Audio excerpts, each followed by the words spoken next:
buenos momentos tengan todos ustedes.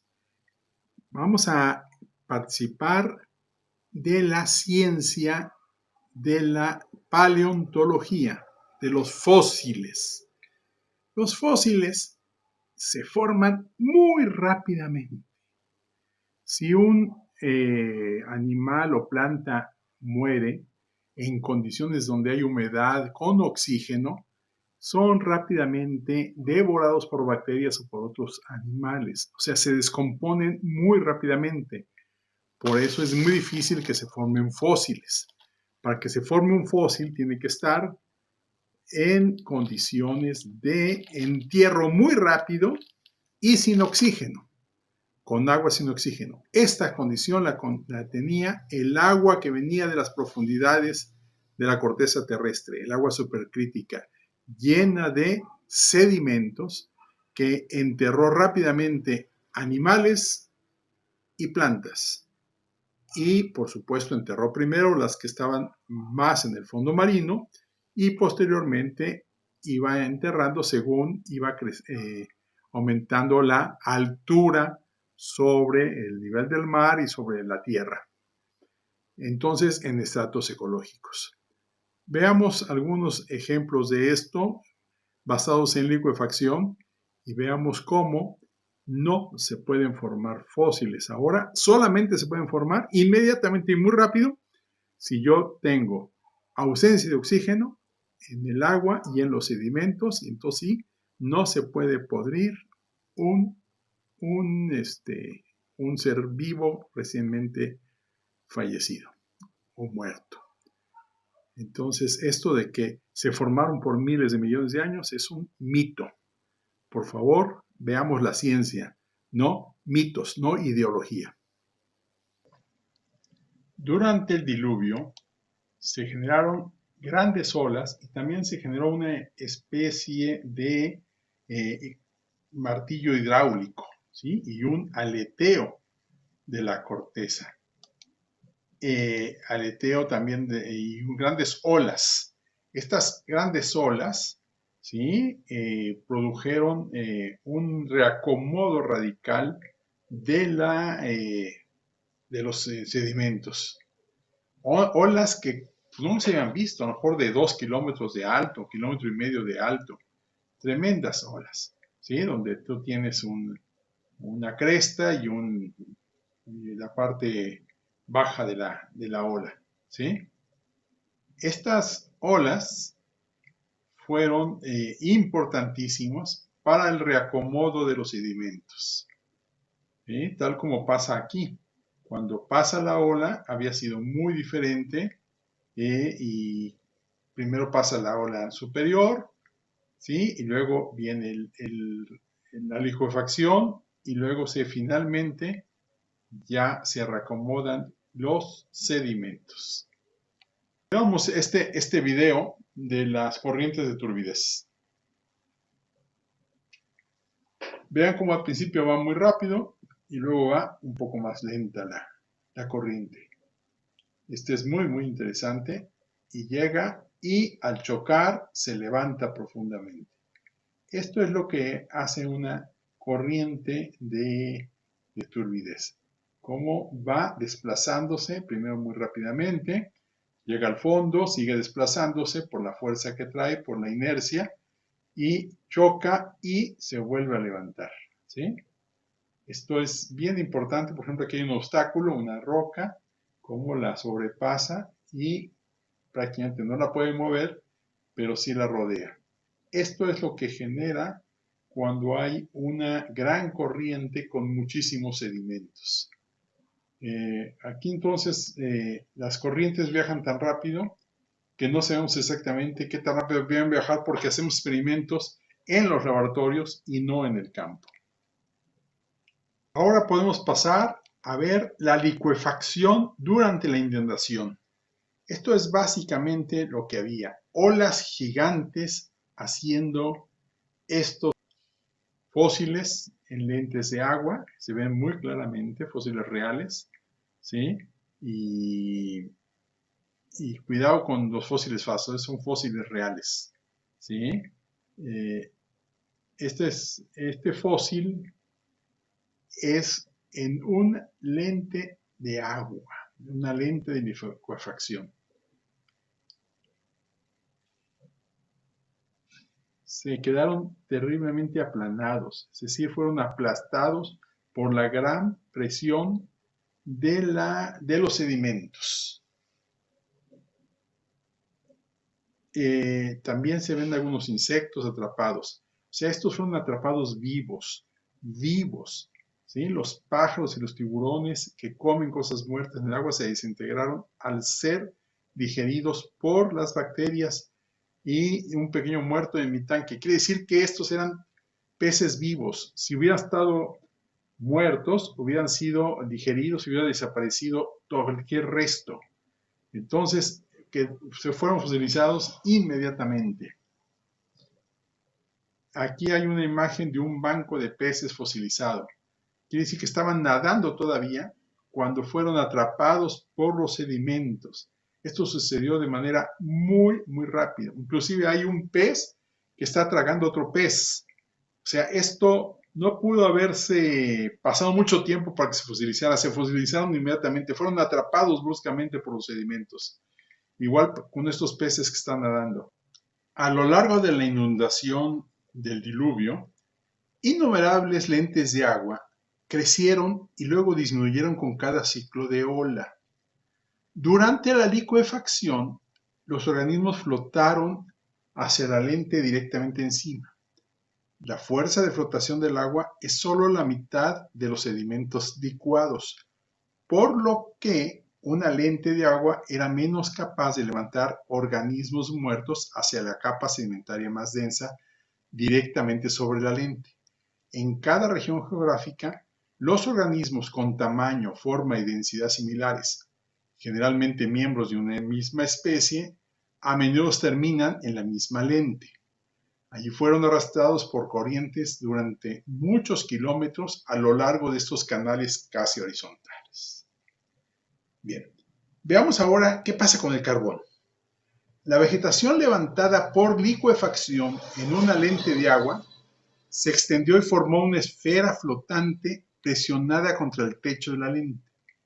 Las esferas de vegetación, compuesta por láminas delgadas, planas y relativamente impermeables, como las hojas entrelazadas, helechos, pastos y fragmentos de madera, no podían atravesar ese techo. Estos tapetes también evitaron que los granos sedimentarios del techo cayeran al piso de la lente. Cada alfombra de vegetación actuó como una válvula de retención, es decir, durante la parte del ciclo de onda en la que el agua fluía hacia arriba, la esfera reducía el flujo hacia arriba a través del techo de la lente, por lo que el volumen de la lente crecía. Durante la otra mitad del ciclo de ola, cuando el agua fluyó hacia abajo, la alfombra se apartó del techo y permitió que entrara agua nueva en la lente. Por lo tanto, las lentes de agua con esfera de vegetación se espesaron y expandieron durante la inundación. Las esteras de vegetación se convirtieron hoy en día en vetas de carbono, algunas de las cuales se remontan a más de 200.000 kilómetros cuadrados. Ciclotemas. A veces, 50 o más vetas de carbón se apilan una encima de otra con una secuencia especial de capas sedimentarias que separan las capas de carbón. Una secuencia típica entre las vetas de carbón, de abajo hacia arriba, es arenisca, pizarra, piedra caliza y finalmente arcilla, más densa, clasificada hasta arcilla más fina. Estos patrones cíclicos, llamados ciclotemas, están en el orden que uno esperaría de la licuefacción. Partículas sedimentarias más densas, redondas y grandes en la parte inferior, y partículas sedimentarias menos densas, más planas y más finas en la parte superior. Las capas de ciclotemas en todo el mundo generalmente tienen el mismo orden relativo, aunque pueden estar ausentes capas específicas. ¿Sí? Aquí vemos los diferentes sedimentos, viene la onda, la ola, y, y se levantan los sedimentos, baja la presión y bajan los sedimentos, se van acomodando, va saliendo agua, se va resecando el agua con cada ciclo, va viniendo otra onda de baja presión, vuelve a aumentar la presión, ¿sí? Y vuelve a salir agua y se van acomodando las capas sedimentarias cada vez mejor, ¿sí? Con presiones cada vez más establecidas. Esta es como se explican esos lentes de licuefacción, esos lentes de agua en la licuefacción. Esto fue como clasificó la licuefacción, todos los sedimentos y se formaron los estratos, tantos de piedra, de arenisca, como de material vegetal o animal, especialmente de animales. O sea, hay algunos fósiles, por ejemplo, este árbol que atraviesa varias capas. ¿Cómo se explican estos fósiles poliestratos? Aquí hay una fotografía del lugar donde hay múltiples vetas de carbón apiladas una encima de otra. Esta es Alaska. Puedes ver algunas vetas de carbón muy gruesas, algunas más pequeñas, pero hay 1, 2, 3, 4, 5, 6, 7, 8, 9, 10. Entonces, encontramos pues que todas estas capas tienen fósiles. Los primeros geólogos aprendieron que los fósiles encontrados por encima o por debajo de otro tipo de fósil en un lugar casi estaban en la misma posición relativa, incluso a muchos kilómetros de distancia.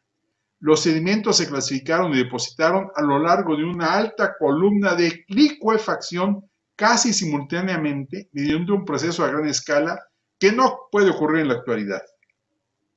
Entonces, finalmente, vamos a ver esta imagen. Huellas a la deriva. Cientos de huellas a lo largo de 44 días diferentes fueron descubiertas en capas de arenisca con estratos cruzados del norte de Arizona. Sorprendentemente, el movimiento fue en una dirección, pero los dedos de los pies apuntaban en otra dirección, a veces en ángulos casi rectos. Esto muestra que los animales, probablemente anfibios, encontraron algún tipo de flujo lateral mientras caminaban sobre arena. Casi todas las huellas se movieron cuesta arriba y nunca se encuentran rastros de los cuerpos de los animales, ni siquiera como fósiles. Obviamente, los sedimentos espesos deben tener una suave y rápida cubierta de las huellas para evitar su erosión. ¿Pero cómo? Durante las primeras semanas de la inundación, las amplitudes de aleteo fueron lo suficientemente grandes como para que la corteza se elevara repetidamente, pero lentamente, fuera de las aguas de la inundación. Animales asustados y algunas veces dinosaurios corretearon cuesta arriba hacia la tierra en ascenso, cada uno dejando huellas. Minutos más tarde, la corteza se sumergió nuevamente, permitiendo que los sedimentos que caían a través de las espesas aguas fanjosas cubrieran y protegieran las huellas mientras el agua ascendente barría los cuerpos de los animales. Otras impresiones perecederas, llamadas rastros de fósiles, se hicieron de la misma manera. Cada vez que la corteza ondeante se elevaba por encima de las aguas fanjosas de la inundación, que contenían cosas muertas clasificadas atrapadas en lentes de licuefacción. El orden aproximado de entierro de abajo hacia arriba fueron las criaturas del fondo del mar, luego los animales y las plantas que primero fueron vencidos, destrozados y depositados por las aguas de la inundación del diluvio al principio, seguidos por los animales más grandes que podían flotar y vivir un tiempo mayor, como muchos dinosaurios, y finalmente animales móviles que podrían huir a tierras altas. Cada región tenía su propia mezcla de animales y plantas. Una vez que fueron enterrados en sedimentos, la licuefacción proporcionó una clasificación adicional por características tales como densidad y forma. Para que se puedan formar los fósiles, deben ser enterrados rápidamente en un ambiente sin oxígeno para evitar su descomposición. En la inundación del diluvio universal, debido a la gran cantidad de sedimentos, los animales y plantas fueron enterrados rápidamente y al estar en agua que venía de las profundidades carecía de oxígeno disuelto, por lo que durante el diluvio universal se fosilizaron los seres vivos. Los sedimentos tienden a ordenarse de acuerdo con la densidad de sus componentes y mediante el fenómeno de la licuefacción se acomodaron en capas casi perfectamente planas. Los organismos fosilizados se acomodaron de acuerdo con su estrato ecológico. Primero, los organismos del fondo marino, después los de los mares medianamente profundos, después de los mares poco profundos, posteriormente los seres de las playas, siguiendo los del estrato ecológico entre 100 y 500 metros y así sucesivamente. Cada vez que la corteza ondeante se elevaba sobre las aguas fangosas de la inundación, acomodaba sedimentos en capas adicionales que contenían animales y plantas clasificadas atrapadas en lentes de licuefacción.